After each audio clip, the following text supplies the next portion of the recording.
Welcome guys, இது உங்கள் துருகரணி vlogs. நம்ம இந்த சேனலில் என்ன பார்க்க போகிறோம்னா காலிஃப்ளவர் 65 எப்படி செய்யலான்னு பார்க்க போகிறோம். பார்க்கலாமாங்க. நான் ஒரு காலிஃப்ளவர் எடுத்து இந்த சைஸாக கட் பண்ணி வச்சுருக்கேன். இப்போ ஒரு பாத்திரம் எடுத்து கொஞ்சம் தண்ணீர் சேர்த்து அதில் கொஞ்சம் மஞ்சள் கொஞ்சம் சால்ட்டு சேர்த்து கொதிக்க விட்டுருக்கேன். கொதித்ததுக்கப்புறம் நம்ம கட் பண்ணி வச்சுருக்க காலிஃப்ளவரை சேர்த்துருக்கேன். நல்லா மிக்ஸ் பண்ணி விட்டுட்டு 2 மினிட்ஸ் அப்புறம் ஒரு கடாயில் மாற்றிக்கலாம். நல்லா தண்ணி இல்லாமல் எடுத்துக்கலாம். அதில் 3 டீஸ்பூன் 65 மசாலா, கொஞ்சம் ஃபுட் கலர் சேர்த்துருக்கேன். ஃபுட் கலர் வந்து உங்களுக்கு ஆப்ஷனல் தான், வேண்டான்னா சேர்க்க வேண்டாம். 1 டீஸ்பூன் உப்பு சேர்த்து நல்லா மிக்ஸ் பண்ணி வச்சுருக்கேன். ஒரு 1/2 அன் ஹவர் அப்படியே இருக்கட்டும்.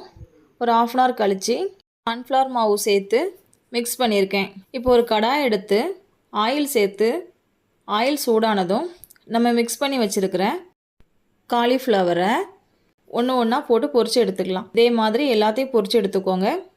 அவ்வளோதாங்க, காலிஃப்ளவர் 65 ரெடி ஆகிடுச்சு. இதே மாதிரி நீங்களும் ட்ரை பண்ணி பாருங்கள். ட்ரை பண்ணி பார்த்துட்டு மறக்காமல் கமெண்ட் பண்ணுங்கள். என் சேனலை சப்ஸ்கிரைப் பண்ணுங்கள்.